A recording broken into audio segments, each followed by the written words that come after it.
मनसा यत् समीक्षितम् प्रसन्नोऽहं शशिं सर्वं दास्ये वरम् अनु उत्तमम्। हे चंद्रमा, तुम्हारी तपस्या से मैं प्रसन्न हूं, मांगो क्या मांगना चाहते हो। तब चंद्रमा ने हाथ जोड़कर अपनी 27 पत्नियों के सहित वर मांगते हुए कहा, हे प्रभु, यदि प्रसन्नो देवेश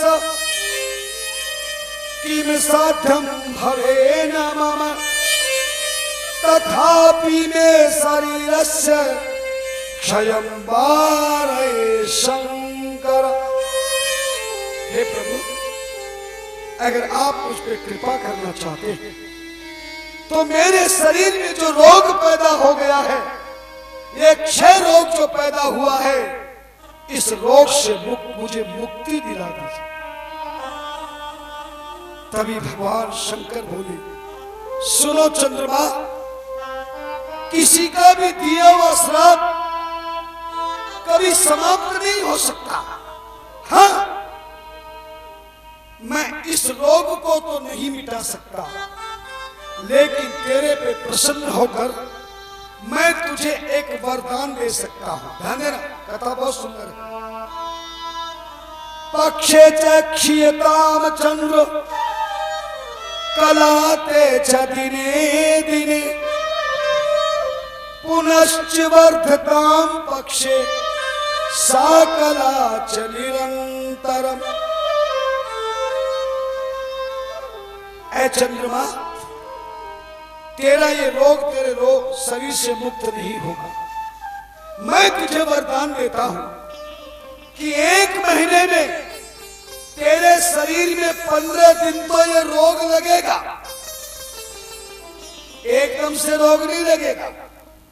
एक दिन लगना शुरू होगा, दूसरे दिन ज्यादा होगा, तीसरे दिन और होगा, फिर चौथे दिन होगा, और 15वें दिन तेरा सारा शरीर काला पड़ जाएगा, पूरा रोग लग जाएगा, पूरा शरीर रोग ग्रसित हो जाएगा। लेकिन 15 दिन के बाद एक एक दिन ये रोग फिर मिटना शुरू हो जाएगा। दूसरे दिन और मिटेगा, तीसरे दिन और मिटेगा, चौथे दिन और मिटेगा। इस तरह 15वें दिन तेरे शरीर से ये रोग मिट जाएगा। पक्षे च क्षीयताम चंद्र कलाते च दिने दिने। एक एक कला में ये रोग लगेगा और एक एक कला में समाप्त होता रहेगा, और एक दिन 15वें दिन पूरा शरीर रोग मुक्त हो जाएगा। ध्यान देना, कुछ समझ में आई? ये जो 15 दिन रोग लगता है, शिव जी ने कहा जो 15 दिन तेरे शरीर को रोग लगेगा वो कृष्ण पक्ष कहलाएगा। कौन सा पक्ष कहलाएगा? अंधेरी रात कहलाएगी। और जिस दिन चंद्रमा तेरा पूरा शरीर रोग से भर जाएगा, रोगी हो जाएगा, काला पड़ जाएगा, वो दिन अमावस्या का कहलाएगा। ताली तो बजा दो।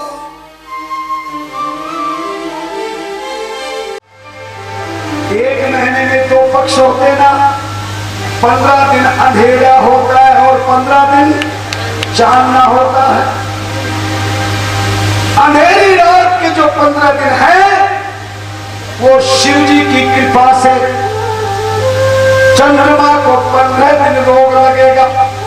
देखना, चांद को कभी अंधेरी रात में थोड़ा थोड़ा धब्बा शुरू हो जाता है, और अमावस्या के दिन का चंद्रमा कैसा होता है? दिखाई नहीं देता, खुद भी अंधेरे में और दुनिया को भी अंधेरा कर देता है। भगवान शिव बोले, चंद्रमा, अमावस्या के बाद फिर ये तेरा रोग मिटना शुरू हो जाएगा, धीरे धीरे धीरे। और जिस दिन तू सारे शरीर से तेरा रोग मिट जाएगा, वो दिन कौन सा कहलाएगा? अब तो समझदार हो गए तुम। हाँ, बताने की जरूरत ना। वो दिन पूर्णमासी का कहलाएगा। ये भी वरदान दिया, जिस पक्ष में 15 दिन में रोग लगेगा वो पितरों का 15 दिन का पक्ष कहलाएगा, और जो रोग मिटने वाला 15 दिन का समय है वो देवताओं का कहलाएगा।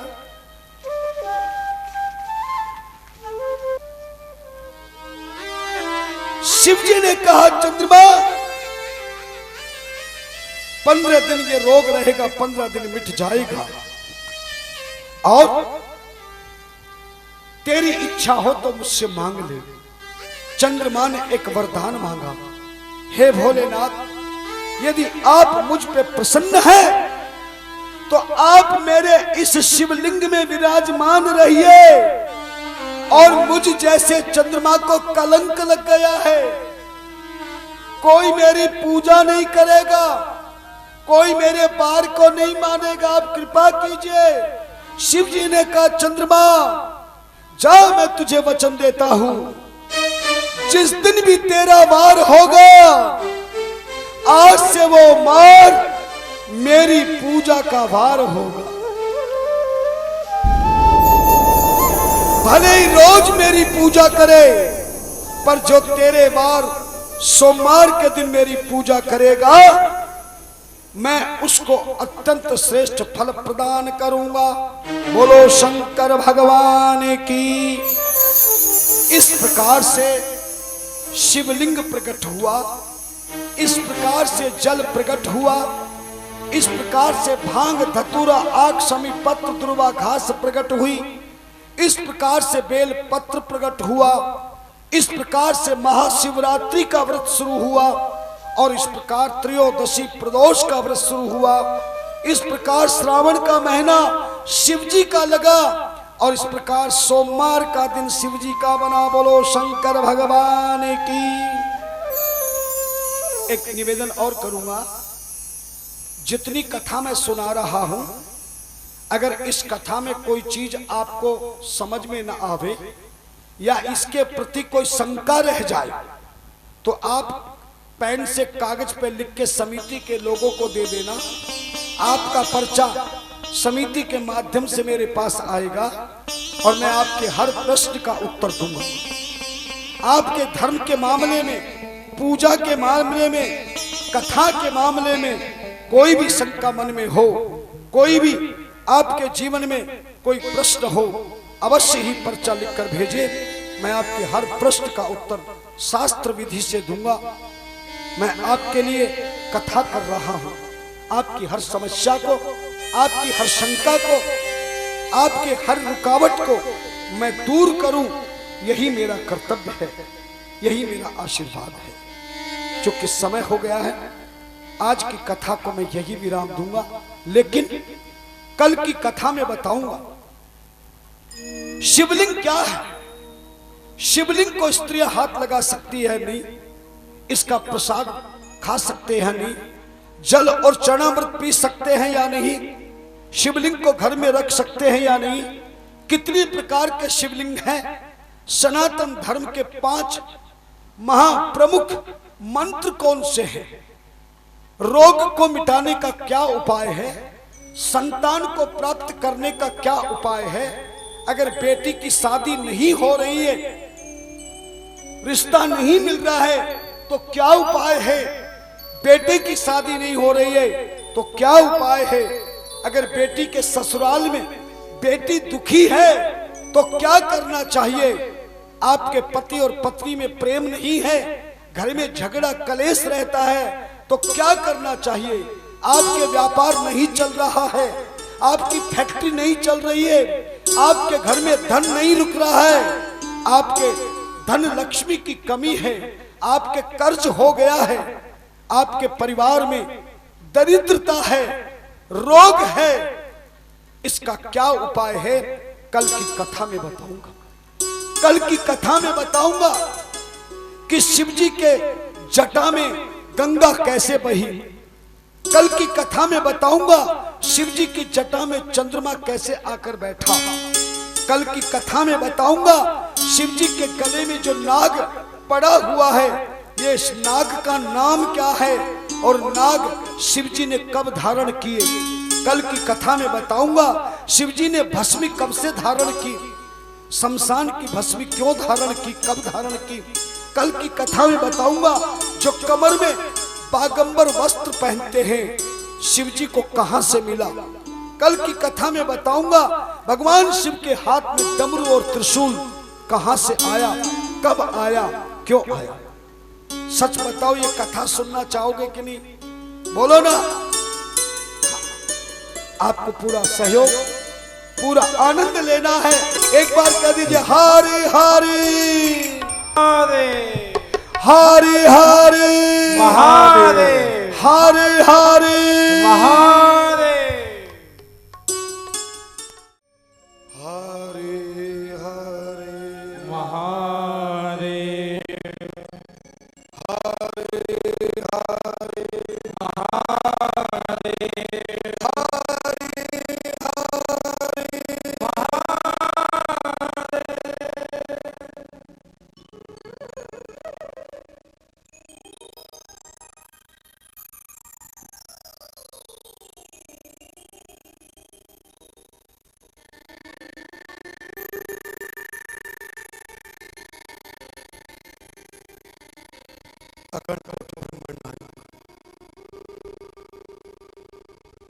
विश्वनाथ दीनानाथ भोलेनाथ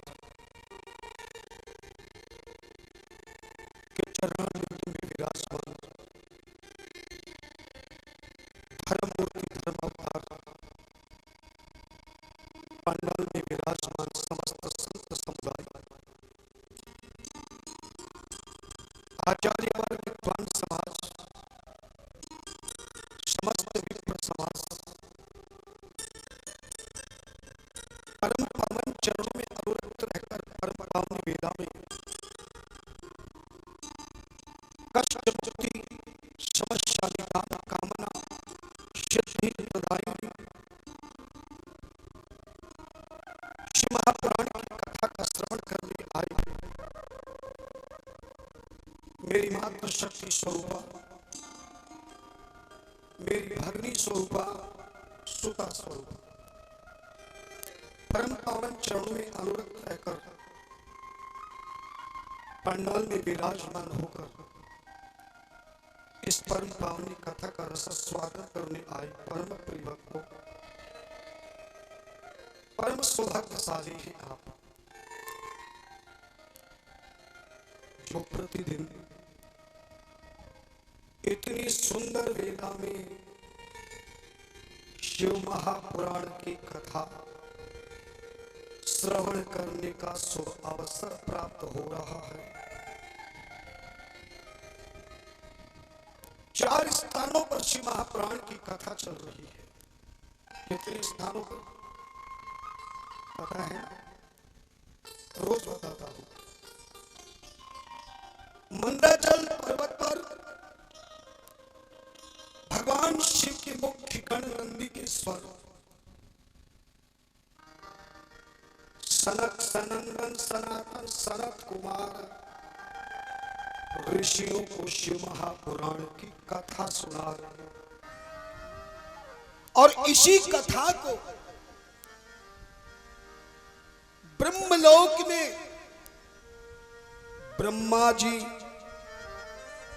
अपने पुत्र नारद को शिव महापुराण की कथा श्रवण करा रहे हैं। और यही कथा इस मृत्युलोक की पृथ्वी पर नैमिषारण्य तीर्थ में सोनक आदि 88,000 ऋषियों को सूत जी महाराज शिव महापुराण की कथा सुना रहे हैं। उन तीनों जगहों में जो इस समय कथा प्रारंभ हो रही है, इस चौथे स्थान पर हम भी व्यास गद्दी पर विराजमान होकर आप समस्त प्रेमी भक्तों को कथा श्रवण कराते हैं। पर कथा सुनने से पहले अपने अपने मोबाइल ऑफ कर दें पता है ना, 4 दिन से कथा सुन रहे हैं। ऐसी ऐसी सुंदर बातें आपको शिव महापुराण में कथा सुनने को मिल रही है। जो कितना भी जीवन में सत्संग किया हुआ व्यक्ति हो, कितनी बार कोई भी कथा श्रवण किया हुआ भक्त हो, लेकिन सच बताओ ईमानदारी से, 4 दिनों में जो मैंने आपको सुनाया, कभी पहले सुना आपने? ईमानदारी से बोलो, अगर मेरी बात सत्य है तो हाथ खड़े करके बताओ, क्या बात है?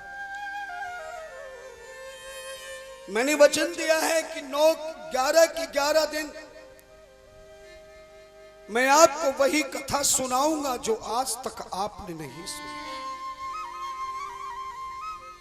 और ये शिव महापुराण की कथा सुनने वाला व्यक्ति जीवन में अपने कष्टों से, दुखों से, दरिद्र से, अशांति से, क्रांति से, भ्रांति से, तांत्रिक से, हर प्रकार से मुक्त हो जाता है।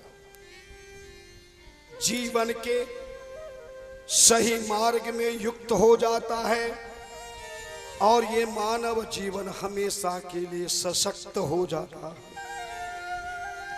आइए आज इस पंचम दिन की कथा को प्रारंभ कर रहे हैं। सतर्कता से बैठिए। भगवान शिव ने ब्रह्मा और विष्णु को कैसे प्रकट किया? जिस शिवलिंग की आप पूजा करते हैं, ये शिवलिंग कैसे प्रकट हुआ, कहां प्रकट हुआ, कब प्रकट हुआ, कैसे प्रकट हुआ? इस शिवलिंग की सबसे पहले पूजा किसने प्रारंभ की? केवल शिवलिंग पर ही जल की धारा क्यों चढ़ाई जाती है? भांग, धतूरा, आक, समी पत्र, दुर्वा घास और ये बेल पत्ते कैसे पैदा हुए, कहां पैदा हुए और शिव के शिवलिंग पर क्यों चढ़ाए गए? महाशिवरात्रि क्यों मनाई जाती है? शिवरात्रि के दिन क्या हुआ था?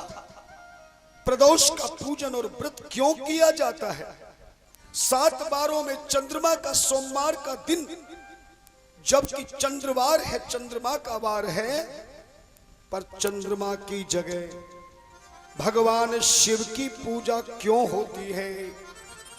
जबकि रविवार सूर्य का है तो सूर्य की पूजा, मंगलवार मंगल ग्रह का हनुमान जी का है तो उनकी पूजा, बुधवार गणेश जी का है तो गणेश की पूजा, बृहस्पतिवार गुरु बृहस्पति का व्रत है तो पूजन भी उसी की होती, शुक्रवार और शनिवार भी जिस देवता के वार हैं पूजन उन्हीं की होती है। लेकिन चंद्रवार, सोमवार बार तो चंद्रमा का है, लेकिन चंद्रमा की पूजा नहीं होती, बल्कि किसकी होती है? भगवान शिव की पूजा होती है।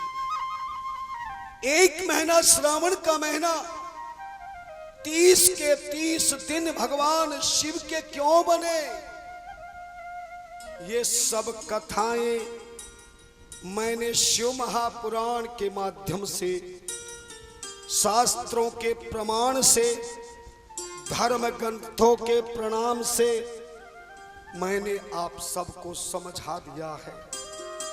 ईमानदारी से बताओ, आपकी समझ में आई कि नहीं? बोलो ना, आगे ना।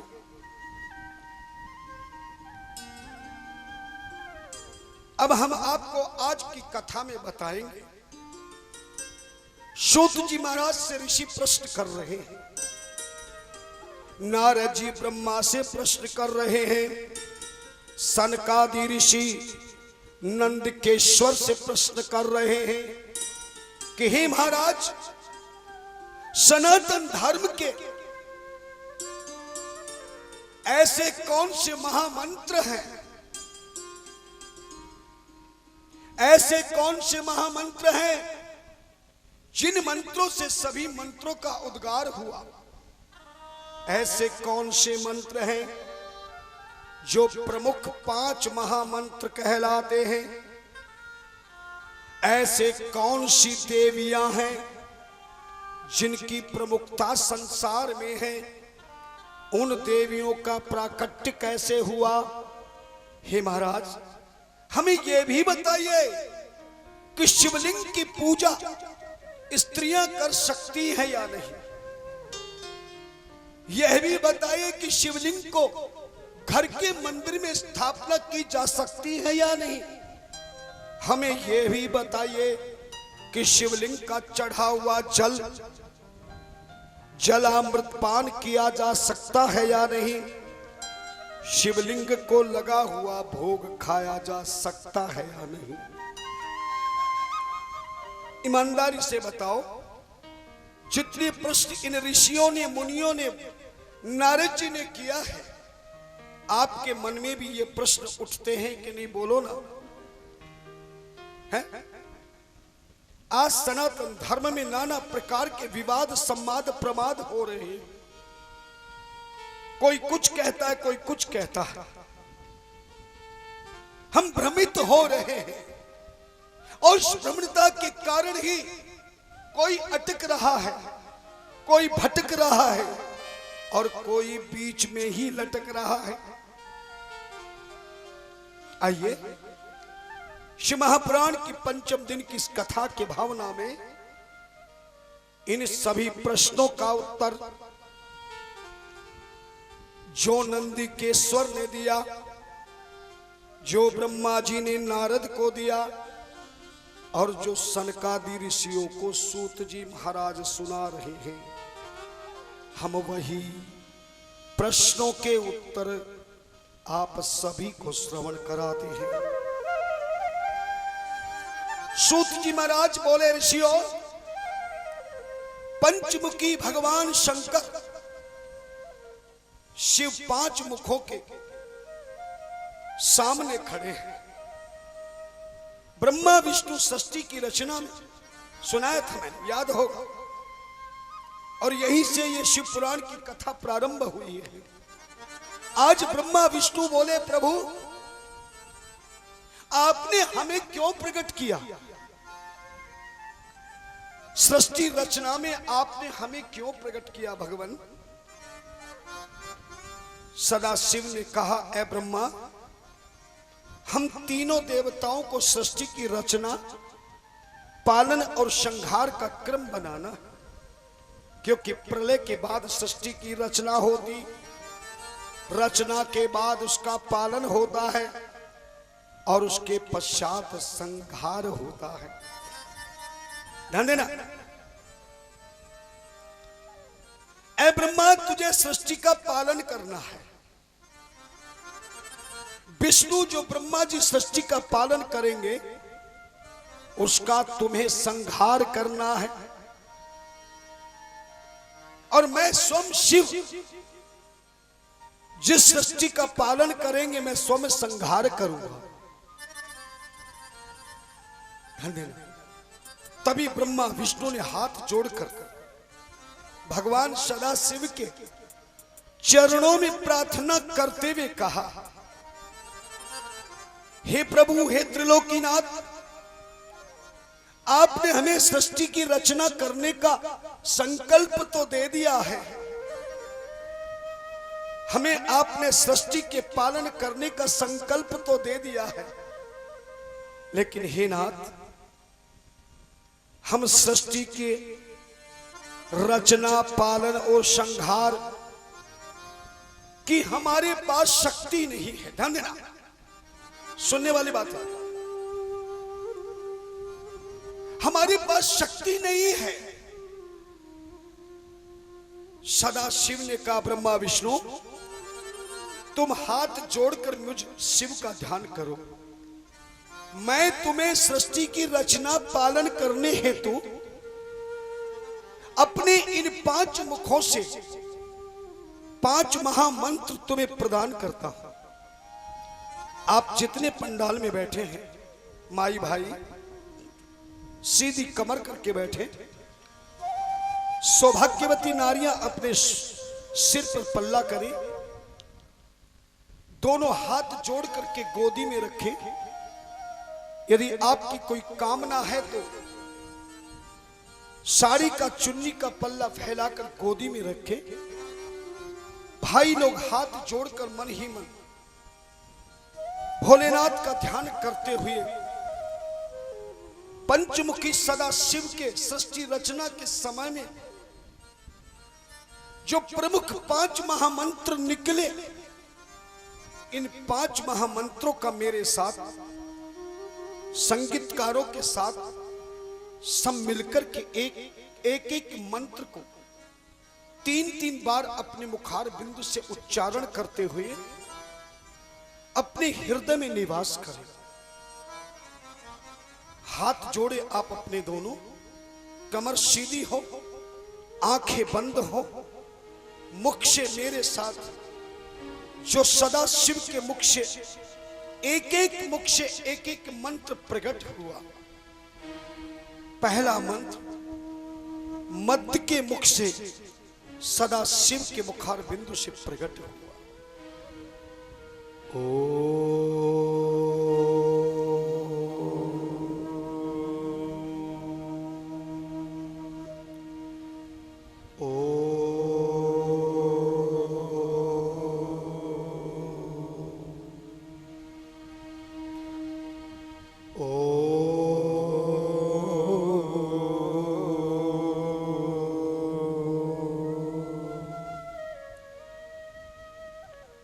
सदा शिव के मध्य मुख से पहला महामंत्र ओम प्रकट हुआ। तभी दूसरे मुख के द्वारा इसी ओम में से ही सदा शिव के मुखार बिंदु से दूसरा महामंत्र प्रकट हुआ। ओम नमः शिवाय। ओम नमः शिवाय। ओम नमः शिवाय।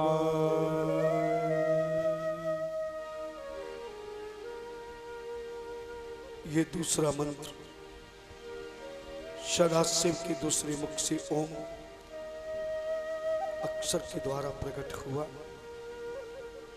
तीसरे मुख से तीसरा महामंत्र प्रकट होता है। ओम भूर्भुवस्वः तत्सवितुर्वरेण्यं भर्गो देवस्य धीमहि धियो यो नः प्रचोदयात्। ओम भूर्भुवस्वः तत्सवितुर्वरेण्यं भर्गो देवस्य धीमहि धियो यो नः प्रचोदयात्।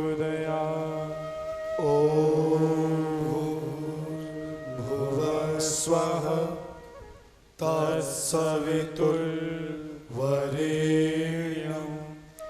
भर्गो देवस्य धीमहि धियो यो नः प्रचोदयात्। चौथे मुख से चौथा मंत्र निकला।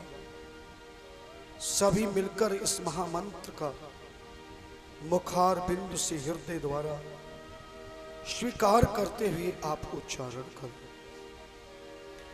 ओम त्र्यंबकं यजामहे सुगंधिं पुष्टिवर्धनम् उर्वारुकमिव बन्धनात् मृत्योर्मुक्षीयमामृतात्।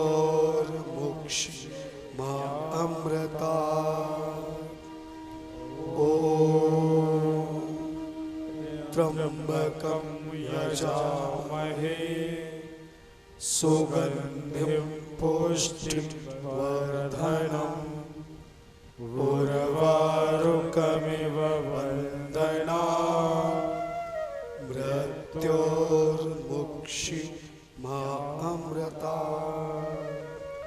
ॐ त्र्यंबकं यजामहे सुगंधिं पुष्टिवर्धनम् उर्वारुकमिव वन्दनात् मृत्योर्मुक्षीयमामृतात्।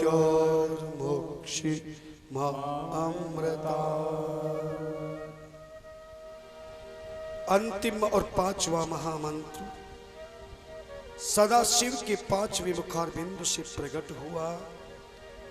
सभी प्रेम और श्रद्धा के भाव से जोर से उच्चारण करें।